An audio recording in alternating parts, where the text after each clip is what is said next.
Hello from wherever it is you're watching. We're here live out at Osborne Park and with James Cummings, the head trainer for Godolphin Australia. It's a magnificent property. We're here for the autumn launch. We're live, as we say. So what we're doing is we're encouraging everyone to get online, send through your questions. I'll have a look as we go along and ping James a couple.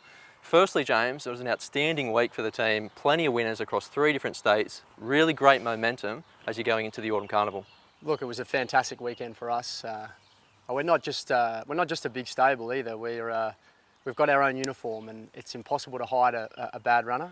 So when we're going really, really well, it's certainly magnified, and everyone can see the blue colours running so well like they did on the weekend, and to come away with 5 winners on the Saturday, and since then I think something like another 4. So momentum, as you say, is really, really strong at the moment. There's a great buzz about the stables, not just here but in Carbine as well, having had the Group 1 winner at Caulfield and in at Crown Lodge, where we've got a few of our nice young babies getting ready.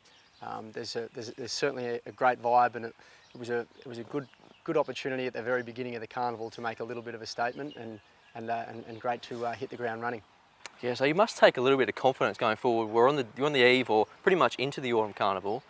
As you say, is there that extra buzz, there's that extra lift with the staff around here? I know you're very proud of what your staff do. Yeah, I think so for sure. And look, a month and a half ago, 2 months ago, we were going through a quiet period because, that's really the way I like my horses to ebb and flow in between carnivals.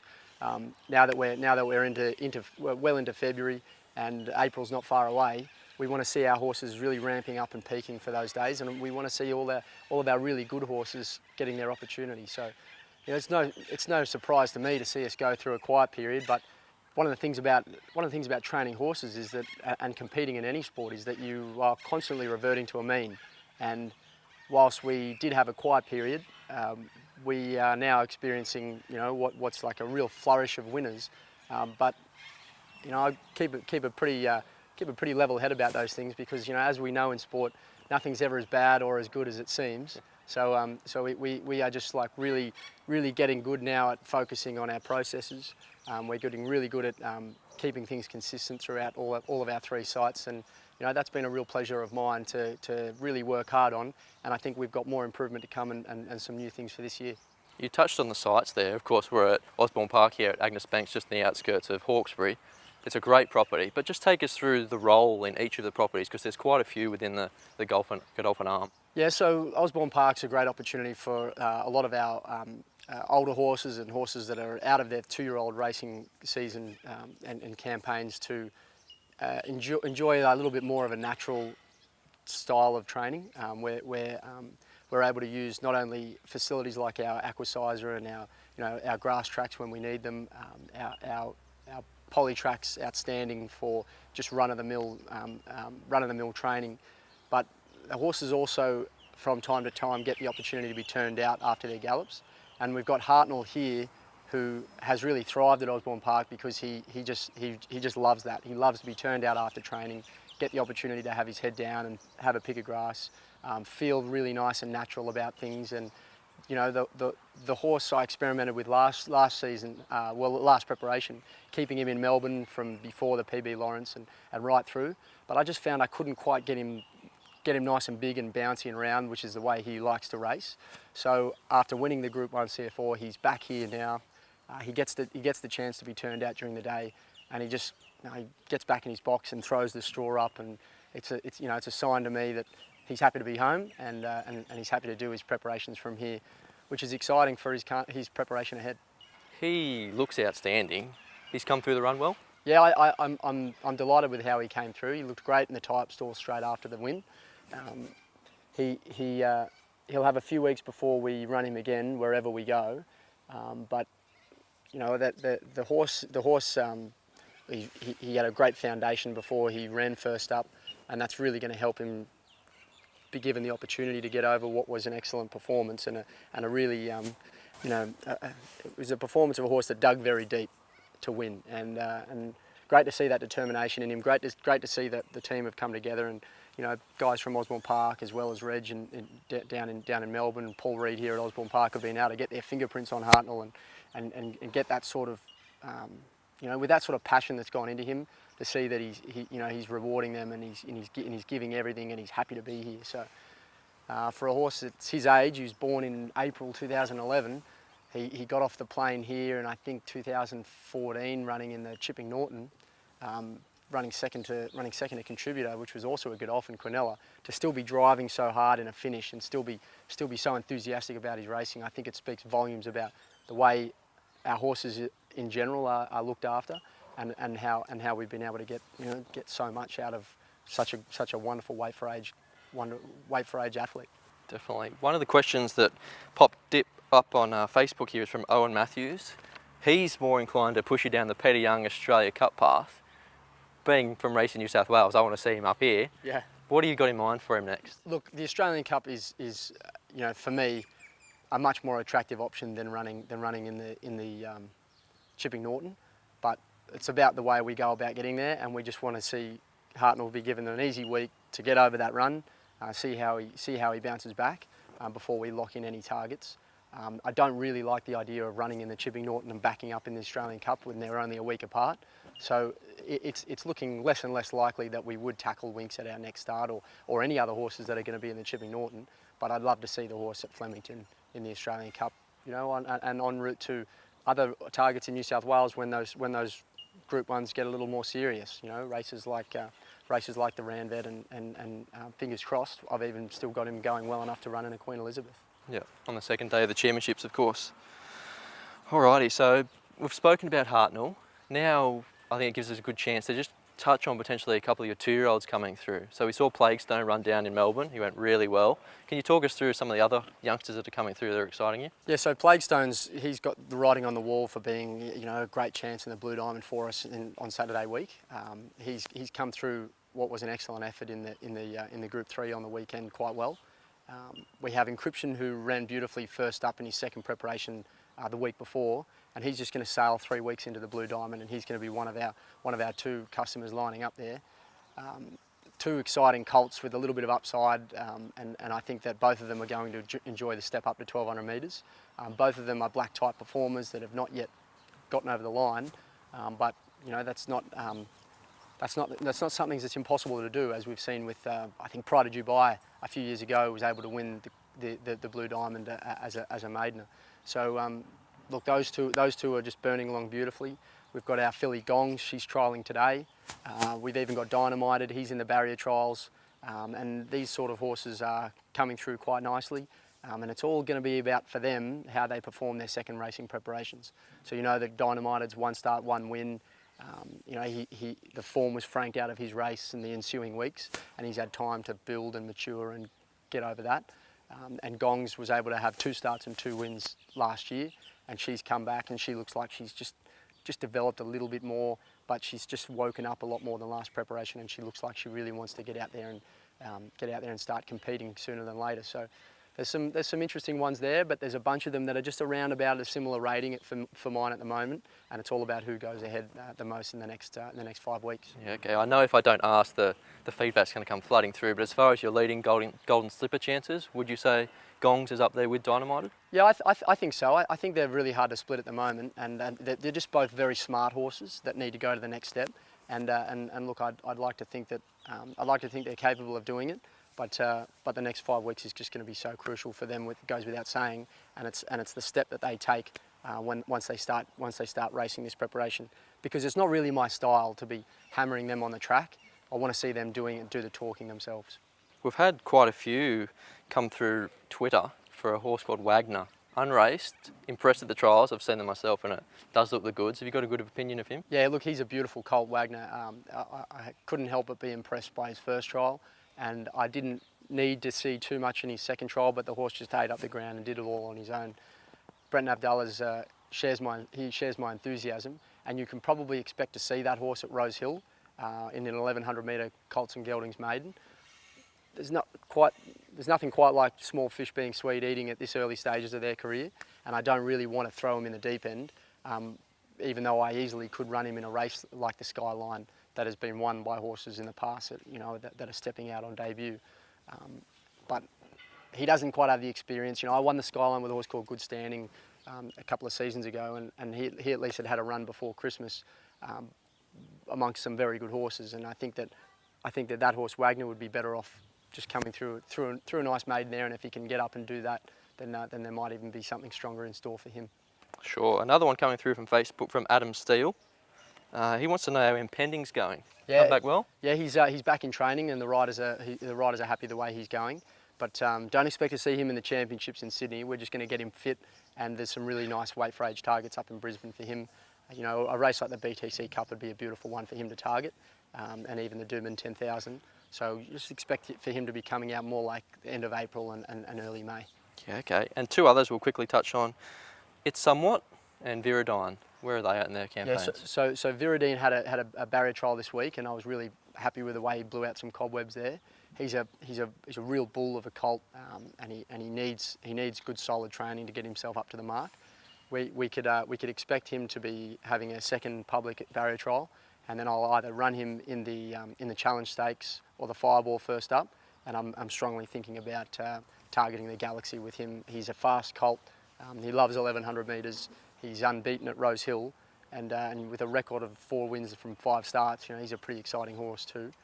It's Somewhat raced well into December with the Perth Carnival getting his attention. So we'll just hold him back, and you probably expect to see him racing and running well in races like the Hollandale up in Brisbane, maybe even another go at the Doomben Cup. Yeah, right.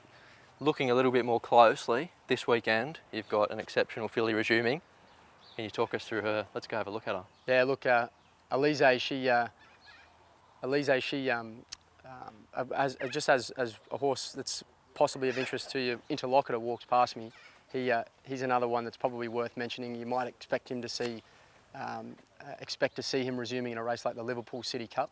He's gonna have a barrier trial in a few days at Rose Hill, and he only had a short break after running a slashing third in the Villiers, off a preparation that saw him really rocket through his grades with three wins, and you know, what should have been 4 but lost one in the stewards room. Had a really impressive campaign, and looks like he's got some upside. So back to Elise, she's in this weekend. Quite right, she's up against a filly that's the place getter from the Slipper, Frolic. Yep. That will be interesting to see how she can match it with her. But look, we're very happy with her. She's developed again since the spring, and she's a really exciting filly for His Highness Sheikh Mohammed to be going into the Autumn Carnival with her sort of strength and development. Not to mention her outstanding record from 3 wins last preparation, a Group 2, a Group 1, the Flight Stakes, time-honoured race, and year in, year out it throws a top-class miler filly, and we're hoping that she can be that for us this campaign. Go have a look at Elise. We'll go pop down. Let's have a look. Yeah. Collett's gone down to the fence here on Champagne Cuddles.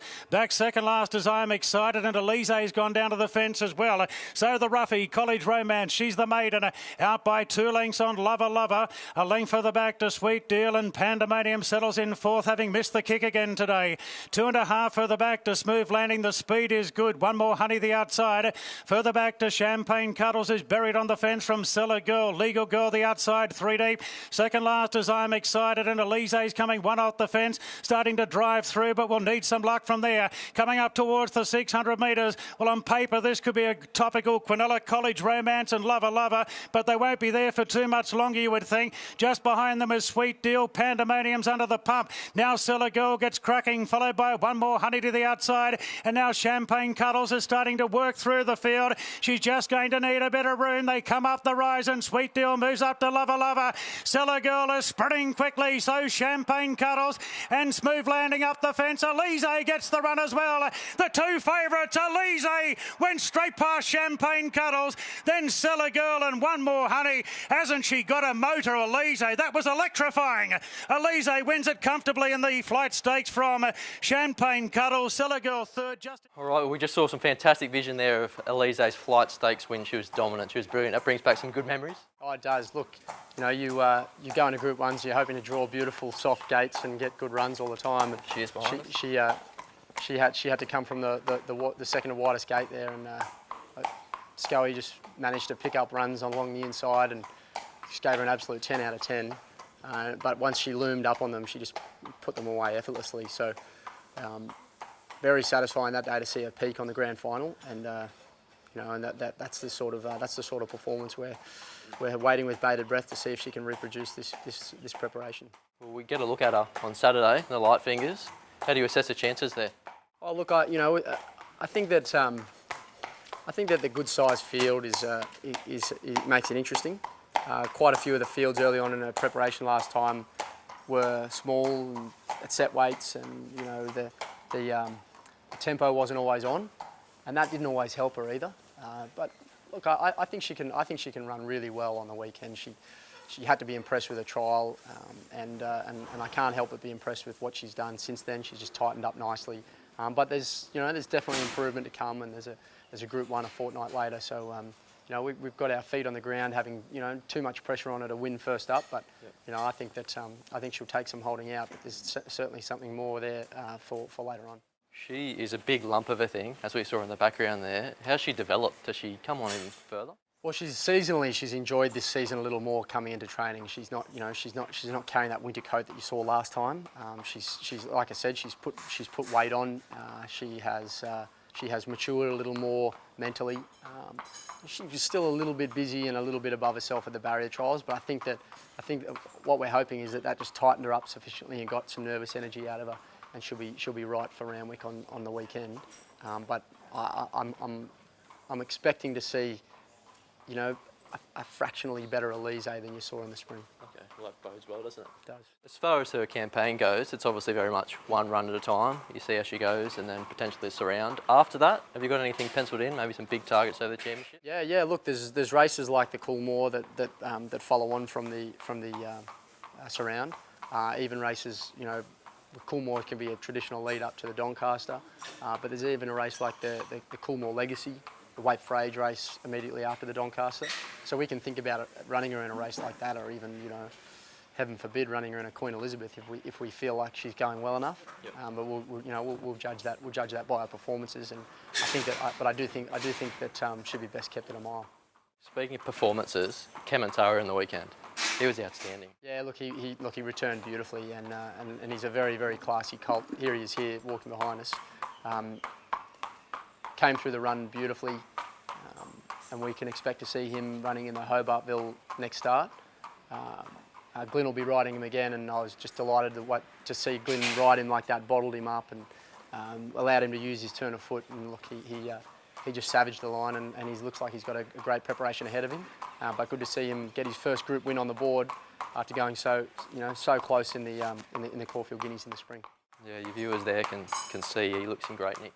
He does. Look, he's thrived on his work. He's a silky smooth mover, and he's definitely, when you're training 200 horses a morning, you can identify horses with X factor, and Kementari is the sort of horse that has that. Have you trained him a little bit differently? Like, we noticed that you only had the one trial. Would you train him a little bit more as a sprinter this time? Well, I think that having performed so well over a mile and having advanced so well over a mile for his one and only start at 1600 last time makes me confident that I shouldn't be too worried about him stepping up in distance again. But I've just, as far as he's concerned, he's just getting the hallowed crown treatment, the prize icon treatment. He's the sort of force in that calibre that can produce performances that are capable of winning a Group 1 level, and it's as simple as that. So he'll get the chance to do his own talking later on this campaign. Two questions that have come through from Twitter. Ashley Evans, and the other one is from Dave Tolson, just regarding his best distance. I know it puts you on the spot a little bit, but what do you think he is? Is he a mile or is he a 1400 metre horse? Well, look, he's out of a Redoute's Choice mare, and he's got that style of him to my eye that says that he's going to be at his best over a mile. But he's brilliant enough over 1200 metres, like we saw on the weekend, to be effective in top class 6 furlong events. Yep. For me at the moment, the target for the autumn for a colt has got to be the Guineas, because it's the only set weights Group 1 that I can run him in against his own age, and from there onwards, I can think about other things. Look, we've got him nominated in the Queen Elizabeth. The George Ryder's there a fortnight after the Guineas, but there's plenty of options for that horse, and he's not a horse that needs to cop too much work. He's very, very, very naturally athletic.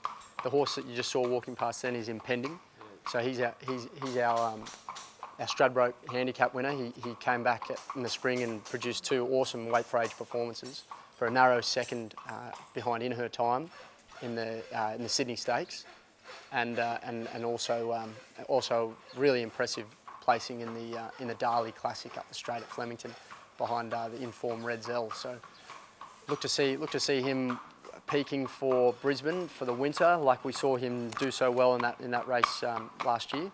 You know, over that period last year, and I think he's not done with yet. Righto. Well, thanks for joining us, James, and thank you, viewers, for tuning in. I'm Brad Gray from Racing New South Wales. Of course, James Cummings needs no introduction. Thank you for your time. Best of luck with the upcoming carnival. There's some champions hopefully there to come through, and as you said, there's such a bright future for all these young 2-year-olds as well. So exciting time for the stable. Good man. Thank you. Thanks, guys.